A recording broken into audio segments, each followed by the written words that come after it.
The global landscape is undergoing rapid transformation, marking the end of an era characterized by remarkable growth and relative stability, following the destructive aftermath of the most significant human conflict. The United States ascended as the dominant global power, shaping international structures such as NATO and the World Trade Organization. These institutions were founded on rules rooted in Western philosophical values, propagated worldwide through the extensive network of alliances and military prowess established by the U.S. A challenger to this order emerged, operating with its own set of rules, values, and alliances. However, the collapse of the Soviet Union in the 90s solidified the U.S. and its affluent allies as the primary architects of global rules. Despite occasional deviations from the values they championed, the U.S.-led system contributed to an unprecedented period of global peace driven by economic opportunities and growth rather than armed conflicts between major powers. Nonetheless, this era seems to be drawing to a close. China, now the world's second-largest economy and possessing the largest military based on active forces, views the U.S. as an unjust global policeman. In response, China's leader, Xi Jinping, introduced the Global Civilization Initiative, proposing a system based on mutual interests, beneficial deals, and opportunistic alliances, free from what China perceives as the hypocritical trappings of the existing rules-based order.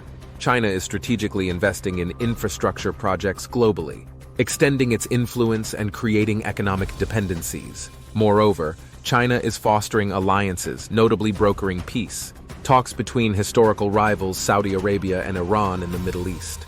The geopolitical landscape is witnessing a shift as the U.S. and China, once deeply economically intertwined, are gradually decoupling. China collaborates with other major economies, forming an alternative economic bloc with BRICS countries: Brazil, Russia, India, China, South Africa. This collaboration challenges the dominance of the G7 countries representing the U.S.-led order. The BRICS nations are discussing the creation of their currency, posing a significant challenge to the U.S. dollar, the current standard for international trade. Russia's invasion of Ukraine signaled a pushback against the Western order, revealing global alignments.